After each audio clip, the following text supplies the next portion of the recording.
Este es el podcast del Colegio de Contadores Públicos de Guadalajara, Jalisco.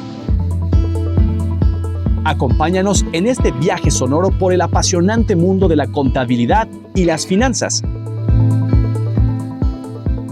Sean todos bienvenidos. Saludamos a quienes escuchan en este podcast del Colegio de Contadores Públicos de Guadalajara, Jalisco.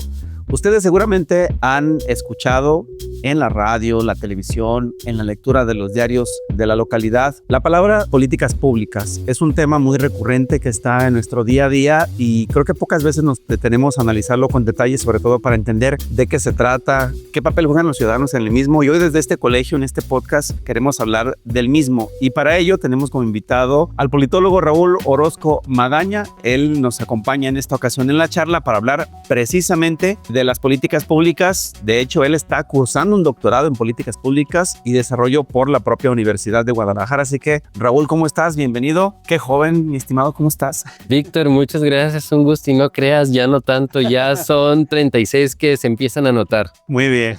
El tema, sin duda alguna, y creo que es muy interesante y más para ti que es a lo que te dedicas, el desarrollo de las políticas públicas, su implementación, todo un tema para poder desarrollar y comprender en la dinámica que tenemos social y política de la ciudad de Guadalajara. Comenzaré más bien con una pregunta sobre todo personal. ¿Por qué te interesó, siendo politólogo, el tema de las políticas públicas? Es decir, de toda lo amplio que es tu carrera, ¿por qué te fuiste direccionando a ese lugar? Sí, fue un tema un poco coyuntural porque en la carrera teníamos dos caminos que podíamos seguir, el de la ciencia política o el de la administración pública. Y yo escogí el de la ciencia política, alejado de la administración pública y también de las políticas públicas, pero posteriormente mi carrera profesional me llevó al servicio público en pleno y entonces ahí dije, bueno, vayamos profesionalizando esto en lo personal, y vi en la maestría en políticas públicas del Colegio de Jalisco una buena opción para explorar este mundo que ahora es mi pasión hasta llegar al doctorado. Oye, ¿y por qué dependencias has pasado? Porque sabemos, por ejemplo, que estuviste en la tesorería, por ejemplo, de Tocumen, Michoacán, y que has colaborado en el gobierno municipal de Tlajomulco de Zúñiga, pero ¿en qué otras áreas más te has desempeñado y que tiene que ver justo con el tema de las políticas públicas? Sí, como bien señalas, estuve por la tesorería, después estuve como jefe de administración en el Instituto de Cultura, Recreación y Deporte de Tlajomulco, después estuve en la Auditoría Superior del Estado de Jalisco 7 años en la Dirección de Auditorías de Desempeño y actualmente soy director general de programación en la Secretaría de la Hacienda Pública, digamos ya en una etapa en la que este recorrido profesional que he tenido me sirve para ponerlo a disposición de las y los ciudadanos desde este punto que yo considero neurálgico precisamente para programar, dar seguimiento y evaluar las políticas públicas. Justo te quería preguntar, desde tu perspectiva personal y tu experiencia, ¿cuál considerarías que es el principal reto en la transición, por ejemplo, entre el diseño y la implementación de una política pública en nuestro país? Y yo diría que empezamos evaluando o revisando desde el nivel municipal, el estatal y el federal. ¿Hay diferencias entre los niveles o es exactamente lo mismo en los tres? Mira, es una pregunta muy interesante, Víctor, y empecemos por decirle a tu audiencia un poco, contextualizarla sobre qué son políticas públicas. De manera muy sencilla, podríamos decir que las políticas públicas son las respuestas de los gobiernos a los problemas públicos, a los problemas que enfrentan las y los ciudadanos en el día a día. En este sentido, como bien señalas, hay fases al interior de la política pública. Podemos hablar de 4 grandes fases que son el diseño, la implementación, la evaluación y luego la retroalimentación que viene en sí misma. Y siempre ha sido un objeto de estudio el tránsito del diseño a la implementación. ¿Por qué? Porque muchas veces tenemos políticas públicas que pensamos que han sido diseñadas para dar solución a un problema público en lo particular y luego viene la frustración de los ciudadanos y también de los gobiernos cuando nos damos cuenta que aquello que habíamos planeado en el diseño, cuando lo llevamos a la práctica no salió como lo esperábamos. Hay un libro muy interesante y que ha sido un libro seminal de Pressman y Wildavsky, que ellos se hacían esta pregunta en Estados Unidos, decía, ¿cómo las intenciones de Washington se frustran en Oakland? Y bueno, esto tiene que ver porque las políticas públicas responden, o deberían, mejor dicho, responder a contextos. Y tú hablabas de 3 niveles, hablabas del nivel federal, el nivel estatal y el nivel municipal. Así es. Parece ser que cuando diseñamos políticas públicas intergubernamentales, que son sobre todo en las que me especialicé en la maestría, y los diseñadores de las políticas a nivel federal pierden el contexto de lo que sucede en los municipios, y más en un caso como en México, que tenemos más de 2.500 municipios y que la diversidad de capacidades, de climas, de contextos, de todo es tan distinto entre uno y otro, pues no podemos suponer que la misma receta va a funcionar para todos los contextos. Y ahí es donde nos perdemos en ese tránsito, una de las muchas razones por las que nos perdemos en ese tránsito del diseño a la implementación. Pongo un ejemplo, me hiciste pensar, en el caso metropolitano, el programa de las colmenas en Zapopan, con su presupuesto, con su política, sobre todo también un tanto más empresarial y organizada, ha sido un éxito en ese territorio y no sé realmente si pudiera funcionar, por ejemplo, en Mexticacán. Más pequeño, menos presupuesto y con una dinámica social totalmente distinta, ¿no? Sí, aquí es muy importante distinguir también entre dos procesos de política distinta. La literatura nos diría que hay un proceso descendente, o top-down, que es de arriba hacia abajo, y otro que emana de abajo hacia arriba. Este de Colmenas, por ejemplo, podría ser en algún sentido, no me voy a poner técnico, ahorita muy técnico de por qué sí, por qué no, y en qué sentido, pero en algún sentido podríamos denominarlo como ascendente, en el sentido de que viene de una experiencia muy local y al haber tenido éxito local, pues ahora el gobierno estatal pues ha hecho lo que ha considerado necesario para llevar esta experiencia a todo el estado. Y ahí hay que tener ciertos cuidados porque justamente el contexto importa. Y cuando hablamos de contexto, hablamos de la gente. Hablamos de las capacidades de los gobiernos locales. No es, por ejemplo, lo mismo hablar de Zapopan con toda la capacidad de recursos, de personas, de técnica que tiene un municipio de este tipo, como otros municipios que están un poco menos favorecidos que Zapopan en este sentido. Los retos que podrían enfrentar son diferentes y por lo tanto las soluciones no podrían ser la misma. Se habla mucho en políticas públicas de tropicalización. Así es. Algo tiene éxito en algún lado y nos lo jalamos tal cual. Y pues no, hay una diferencia, por ejemplo, entre hablar de adopción de políticas, porque adoptar sería tomarla tal cual como viene, y uno muy distinto que es adaptación de políticas. Y parece ser que ese es un camino más propicio a tomar. Por cierto, entonces, ¿qué factores considerarías que realmente determinan si puede o no ejecutarse con éxito una política pública? Es decir, ¿son como el que hacemos referencia al económico, el de la planeación y la ejecución, o inclusive, no sé si hasta influye la recepción que tenga la misma población de la política pública? Tú lo decías, yo diseño algo que creo que va a funcionar, pero a lo mejor en la práctica no es tanto. Sí, la realidad es que aunque nos hemos esforzado, y yo soy además un defensor de ello, en la técnica al interior de las políticas públicas, no se nos debe olvidar que todo lo que pasa por políticas públicas es también una actividad del ser humano. Y entonces al ser una actividad del ser humano es una actividad compleja y también multifactorial. La literatura en políticas públicas lo que nos diría ver es, prestemos atención al menos en los siguientes elementos. El diseño de la política. Pero no solamente el diseño, sino también cómo se comunica la política. Porque una cosa es que en un entorno en el cual participan un montón de actores institucionales y no institucionales, es cómo recibes la política, qué es lo que entendiste de la política. Y tercer punto, el contexto, porque puede estar bien diseñada, puede estar bien comunicada, pero si no tienes en cuenta cuáles son las particularidades del contexto, ¿qué es lo que va a suceder? Que la realidad te va a rebasar. Porque la realidad en la calle es más compleja, evidentemente, que lo que sucede detrás de un escritorio. Y por eso el escritorio se tiene que alimentar de lo que sucede en la calle. ¿Y cómo nos vamos a alimentar de ello? A través de diagnósticos, a través de ir por información, a través de empezar a diseñar políticas públicas más alejados de la ocurrencia y más acercados a la evidencia. No sé, también aquí agregando un punto más a la conversación, sí influye demasiado el hecho de que los mismos servidores públicos no tengan clara la dinámica de la administración. ¿Y a qué me refiero? Cuando hay cambios de gobierno y de partidos políticos, no es la misma la ideología de A que de B. Exacto. Y ahí a veces hay un choque porque dice, bueno, es que esto se hacía así y así nos gustaría que se siga haciendo, pero llega el nuevo y dice, no, es que lo están haciendo mal o no está tan mal, pero queremos hacerlo de la siguiente manera. ¿Este tipo de factores humanos influyen también en el éxito o fracaso? Sí, y lo voy a contestar en 3 vertientes esta pregunta. La primera de ellas tiene que ver con las burocracias. La palabra burocracia es una palabra que en la actualidad ya tiene una connotación negativa, pero en su momento la burocracia era una solución y un problema.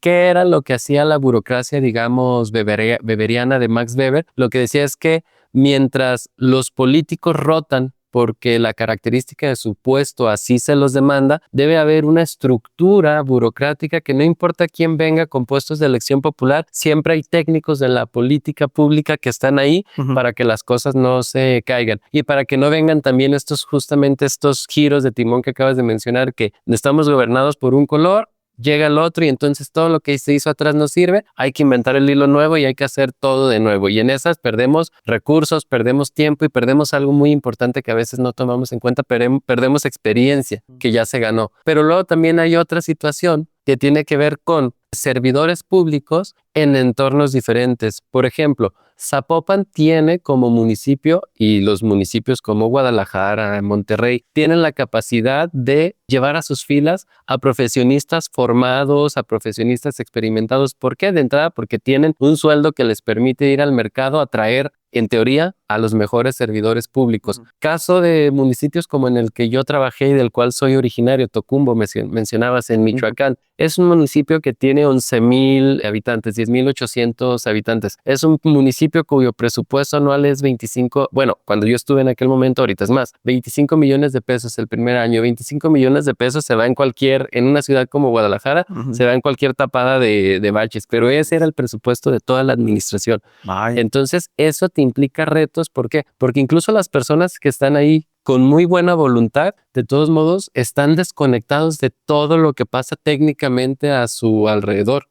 Y quedan como limitados. Exactamente. Oye, esta es la parte de los funcionarios públicos y del órgano de gobierno. Ahora, la cuestión sería saber qué papel consideras que juegan los actores no gubernamentales. Hablamos de ciudadanía, organizaciones civiles y el sector privado para que estas políticas públicas puedan ponerse en marcha y ser exitosas o incluso tener que transformarse en esas evaluaciones. Sí, ahí desde hace tiempo hemos escuchado un término que se llama gobernanza y traemos la gobernanza para allá y la gobernanza para acá, pero en términos muy sencillos lo que significa gobernanza es gobernar en conjunto. O sea, no podemos dejarle la labor de gobierno solamente al gobierno. Hay un sector social muy importante, hay un sector empresarial muy importante y claro, desafortunadamente en contextos como el mexicano, cuando hablamos de que estos 3 actores se tienen que poner a trabajar en conjunto, las experiencias que hemos visto no nos dejan muy contentos porque sabemos que cuando gobiernos con empresarios se alían, pues entonces se generan por ahí cosas que no necesariamente están en beneficio del tercer ángulo de este triángulo, que serían los ciudadanos, pero en teoría así debería de ser. Y sin embargo nos da mucho miedo desde el gobierno en ocasiones tomarle la voz a la sociedad civil, porque vemos a la sociedad civil como un juez muy duro, pero parece ser que es un juez muy duro, o así se toma desde este lado, que solamente busca atacar o desprestigiar, cuando no es cierto. O sea, cuando escuchamos al sector de la sociedad civil organizado para los diferentes temas que hay en esta ciudad, medio ambiente, seguridad, la metrópoli, en realidad lo que nos damos cuenta es que son personas que tienen preocupaciones, que las están viviendo día a día y que solamente buscan también una puerta de entrada a esta dinámica para que su voz se escuche y, si hay suerte, poder co-crear políticas públicas, porque pues los temas públicos son muy importantes como para solo dejárselos al gobierno. Que tienen ganas de ayudar, ¿no? O sea, que entendamos que tienen ganas de ayudar. Vamos a ir a la pausa en este podcast del Colegio de Contadores, pero lo que hoy está pasando con la discusión sobre la vialidad en la avenida López Mateos al sur de la ciudad y el involucramiento de el gobierno municipal, el estatal, el federal y los colonos de esa zona, nos habla de que se está trabajando ya en cómo diseñar una nueva política pública que mejore, por ejemplo, en este caso, la vialidad específicamente en la zona sur, ¿no? Claro. Digo, ahí hay un ejemplo muy interesante y además es un ejemplo que nos permite ver que posiciones polarizadas, posiciones plurales y posiciones divergentes van a existir. Siempre. Porque exactamente a veces pensamos que el diálogo es diálogo cuando pensamos lo mismo. Y no, el diálogo es diálogo cuando pensamos diferente y aún en nuestras diferencias podemos buscar maneras de ponernos de acuerdo y tratar de orientarnos hacia el bien común. Muy bien, estamos hablando de la implementación de políticas públicas en este podcast del Colegio de Contadores Públicos de Guadalajara, Jalisco. Nos acompaña el maestro Raúl Orozco Magaña, politólogo también, quien nos está compartiendo su experiencia. Vamos a la pausa, regresamos enseguida, ¿te parece? Ánimo, vamos. Corte y regresamos enseguida.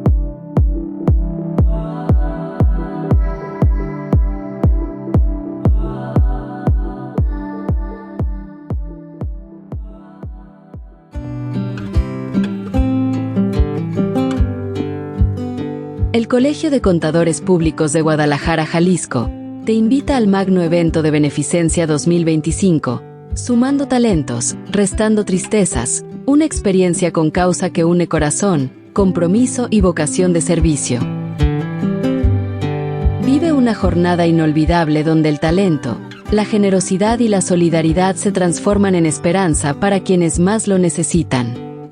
Contaremos con expositores de renombre, actividades especiales y la participación activa de nuestra comunidad contable, todo en un ambiente de unión y empatía. Este evento no solo es una oportunidad para aportar, sino también para inspirarte, conectar y ser parte de algo mucho más grande. Acompáñanos este próximo 28 de octubre y demuestra que cuando sumamos talentos, podemos ayudar todavía más. Para más información e inscripciones, visita la página web cspg.org.mx o llama al 33 36 29 74 45 extensión 102. También te atendemos por WhatsApp en el número 33 18 46 24 08. Recuerda que estamos a solo un mensaje de distancia.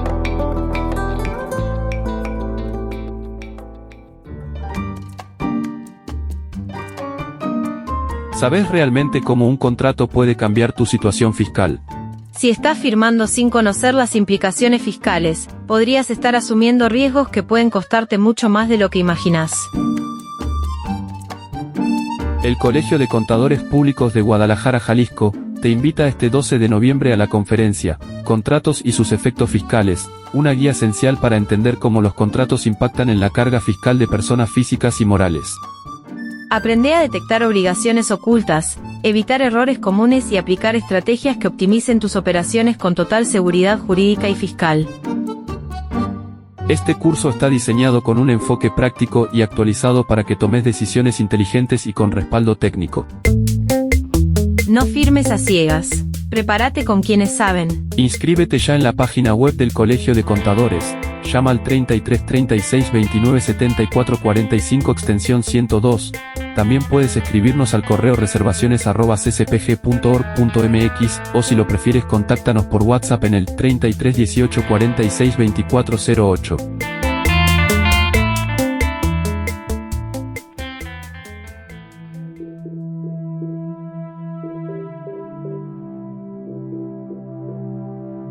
Ya regresamos. Hoy estamos hablando del tema implementación de políticas públicas en este podcast del Colegio de Contadores Públicos de Guadalajara, Jalisco, en compañía del maestro en políticas públicas y politólogo por la Universidad de Guadalajara, Raúl Orozco Magaña. Ya definía él con mucha claridad qué es lo que implica poder determinar en el ejercicio de gobierno los proyectos, los procesos, las claves y pues todas estas estrategias administrativas de acercamiento con la sociedad que finalmente tienen que traducirse en eso, políticas públicas o ejercicios de gobierno que nos generen servicios públicos, programas sociales, obras grandes y pequeñas y todo lo que tiene que ver con el manejo, por ejemplo, del presupuesto para beneficio de la población. Maestro Raúl, en esta parte final del podcast quisiera yo saber desde tu punto de vista cuáles son los mecanismos que existen, si es que hay algunos muy en específico, de seguimiento, monitoreo o evaluación que se utilizan, por ejemplo, para verificar que lo que se diseñó, estas políticas públicas a las que hacías referencia, estrategia se están ejecutando correctamente. ¿Hay una matriz? ¿Es solamente un ejercicio de experimentación caso por caso? ¿O qué dice la academia o qué dice la realidad? Sí, las políticas públicas terminan por ser también hipótesis que se ponen a prueba. Hay ocasiones en las que eso se nos olvida. Pensamos que las políticas públicas son recetas que ya están ahí para simplemente ser aplicadas y obtener el resultado deseado, pero no, la realidad es que las políticas son más bien hipótesis que vamos a poner a prueba, y como las vamos a poner a prueba, necesitamos tomarles el pulso para saber si nos están dando el resultado deseado. En este sentido, hay mecanismos para darnos cuenta de qué tan bien o mal va una política pública, una intervención o un programa, y pueden ser de carácter más informal al más formal, del menos técnico al más técnico. Por ejemplo, una manera de tomarle el pulso a lo que está sucediendo con una acción que está tomando el gobierno para resolver un problema público, pues puede pasar por simplemente escuchar qué es lo que dicen las personas al respecto, y escucharlo de manera informal. Cuando los políticos andan por ahí en giras, cuando andan en los días que ellos disponen para hacer recorridos comunitarios, etcétera, tienen en algún sentido el pulso de qué tan bien o no van funcionando las acciones que están intentando implementar. Pero no podemos quedarnos solamente ahí. Tenemos que formalizar, tenemos que profesionalizar y en algún sentido tecnificar este pulso que queremos tomar de nuestras políticas públicas, y para eso hay diferentes mecanismos. Por ejemplo, el caso mexicano desde el año 2000 pues ha adoptado la metodología de marco lógico en este sentido, y la metodología de marco lógico se hace o se basa en algunas herramientas justamente para darle seguimiento o monitoreo, dependiendo de la literatura que se revise, a las intervenciones públicas. ¿Qué es una matriz? Una matriz es un arreglo de 4 filas por 4 columnas que lo que nos pretende comunicar de manera muy sencilla es en 4 niveles de objetivos qué es lo que pretende lograr la intervención, cuáles son sus actividades. Estas actividades sirven para proveer qué componente, y un componente es un bien o servicio que se provee a una población. ¿Cuál es su propósito? Es decir, ¿cuál es el cambio en una condición negativa que padece una población que pretende resolver o contribuir a resolver?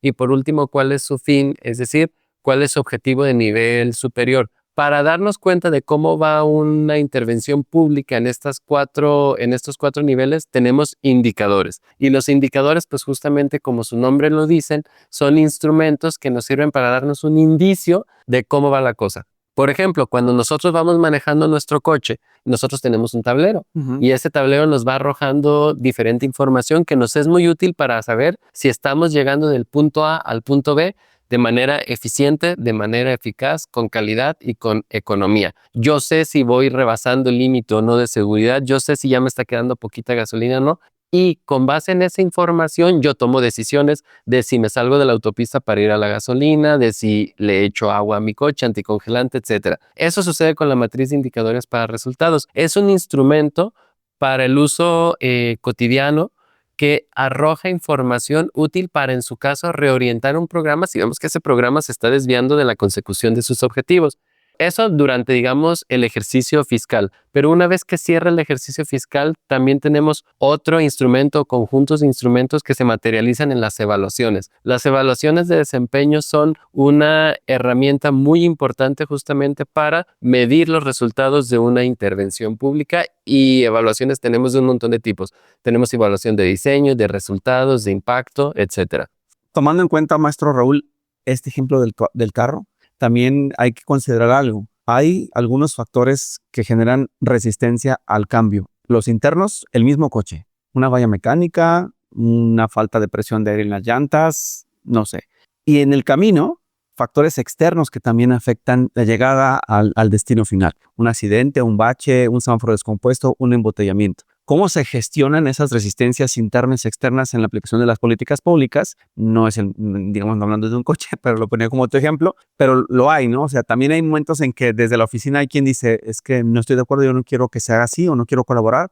Es más, hasta te puedo decir, lo quiero boicotear. Y afuera también la gente dice, ¿sabes qué? Esto no, es no, y yo no quiero, o a mí convénceme, pero todavía te falta más para que yo te dé el sí. ¿Cómo se gestiona eso? ¿Cómo lo superas? Sí, voy a contestar esta pregunta en 2 sentidos. El primero de ello tiene que ver con primero, una cultura al interior de los gobiernos o una falta de cultura, si lo queremos ver así, con relación a contar con información para tomar decisiones y a que nos evalúen o se evalúe nuestro trabajo como servidor público y por lo tanto el desempeño de nuestras intervenciones públicas. Parece ser que le tenemos terror al número.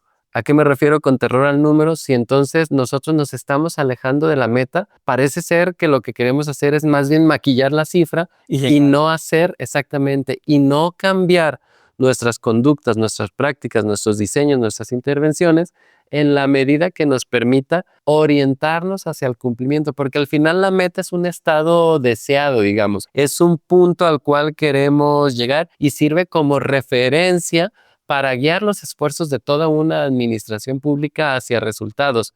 Pegarle a un 100%, si estamos hablando de porcentajes en ese sentido, es deseable, sí, pero es deseable en tanto que esa meta que nos hemos fijado nos jala en nuestro actuar.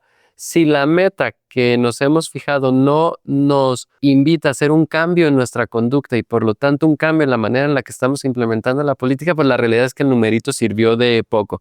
Entonces yo creo que ahí nos hace falta también un poco más de cultura con relación a la evaluación y saber que evaluarnos es para cambiar. Y sabemos que en una evaluación de desempeño, por ejemplo, siempre va a haber cosas que observar o siempre va a haber brechas que cerrar, pero pues justamente para eso las hacemos, porque siempre se pueden hacer las cosas con mayor eficacia, con mayor eficiencia, con mayor calidad o con mayor economía. No va a haber un momento en el que tú ya estés complacido del resultado final de la política, porque si ya lograste un punto, siempre lo puedes hacer mejor.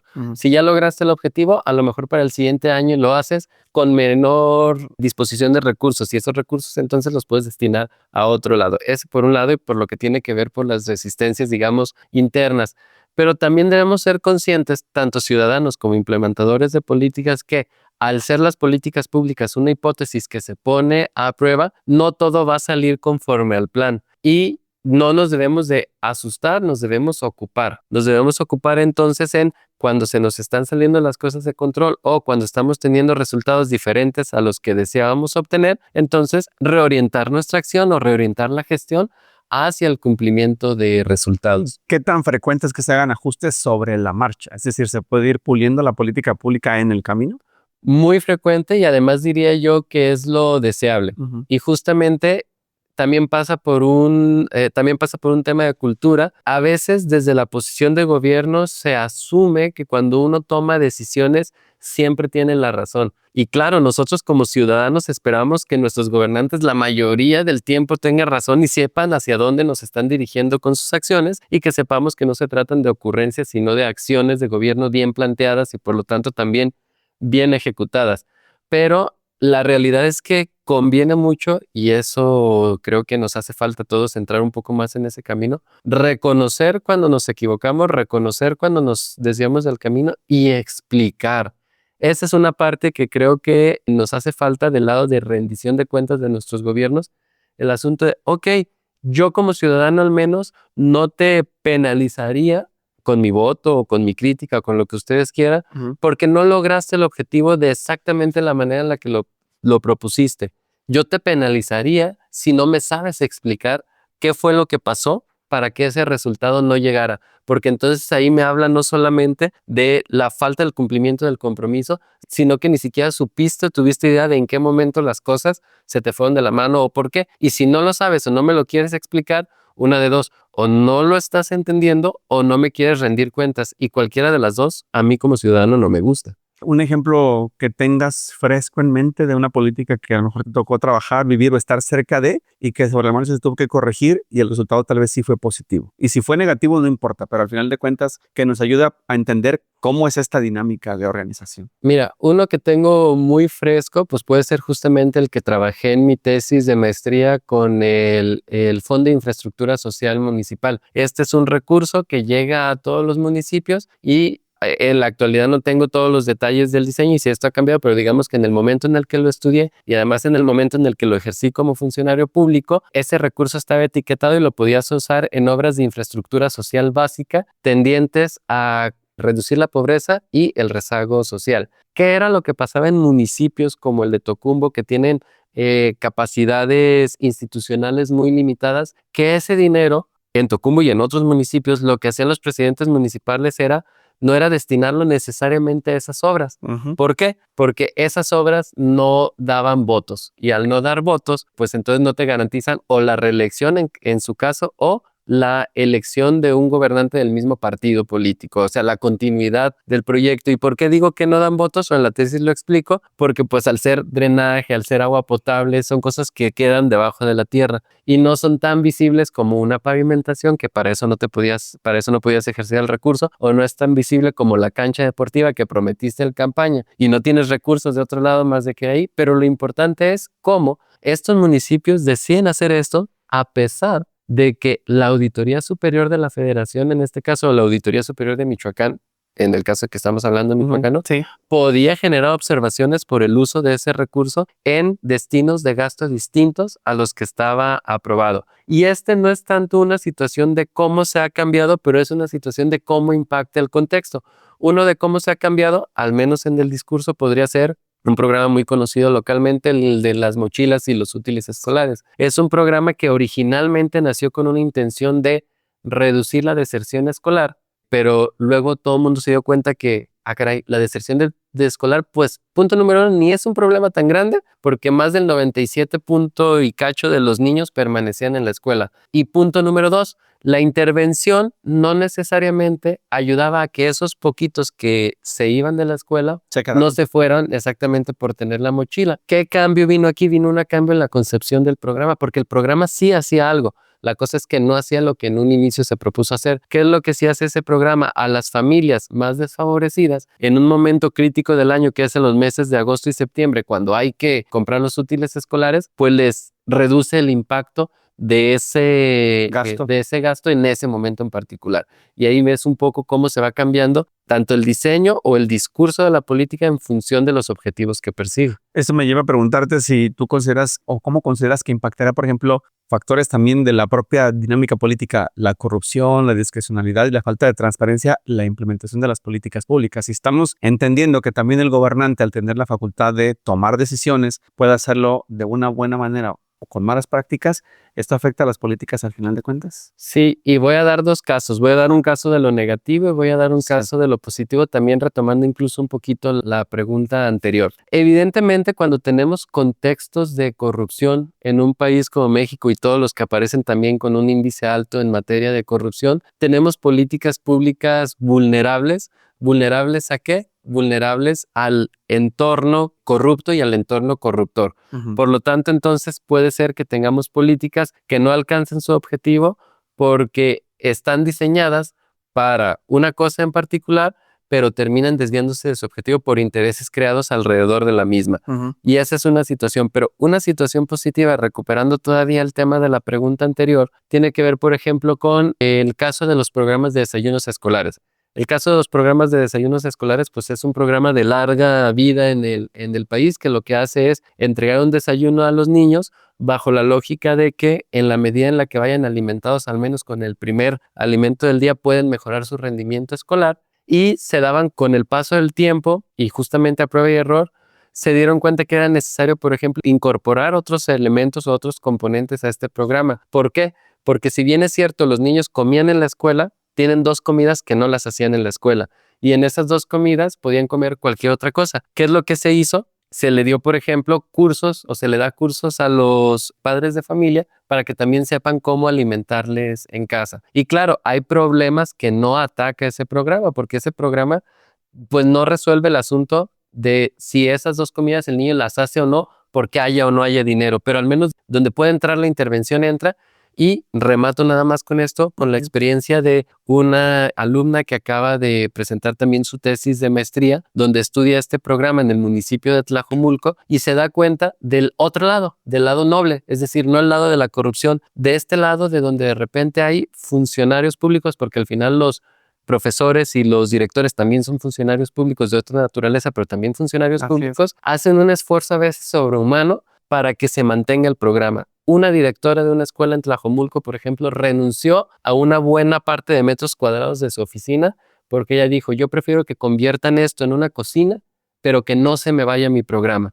Y entonces sí, tenemos las dos caras de la moneda y tenemos la cara de la corrupción que puede ser más visible, que es más mediática, pero luego tenemos estas otras historias ocultas que hasta que alguien va por allá y hace una tesis de doctorado como la maestra Erlinda, nos da cuenta de esas historias y las trae a colación, y la verdad es que llenan también de algo que nos puede faltar a veces, que es pues este espíritu de, mira, sí se están haciendo las cosas bien en algún lugar. Muy bien. Para terminar la charla, no sé si con todo el trabajo y la experiencia que has tenido, ¿has pensado en algún momento en plantear una reforma o un cambio legislativo, por ejemplo, que pudiera ayudar a fortalecer la implementación de políticas públicas? ¿Cuál sería? Es decir, si encontraste el hilo más delgado para poderlo fortalecer. Creo que el hilo más delgado ya lo teníamos y lo rompimos hace no mucho, y tiene que ver, por ejemplo, con instituciones como el Coneval.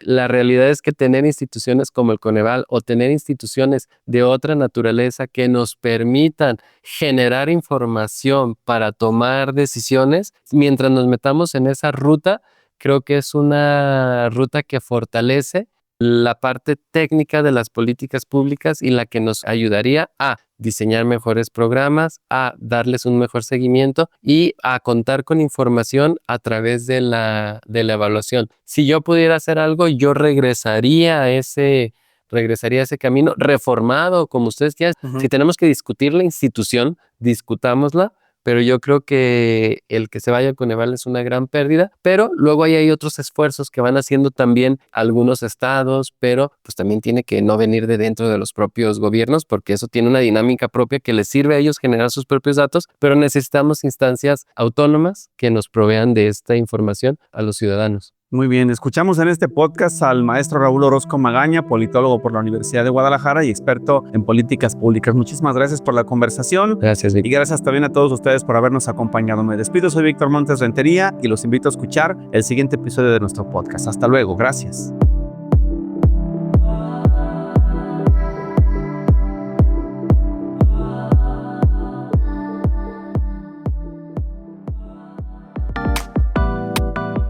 Gracias por escuchar este podcast del Colegio de Contadores Públicos de Guadalajara, Jalisco. Te esperamos en el siguiente episodio. Hasta la próxima.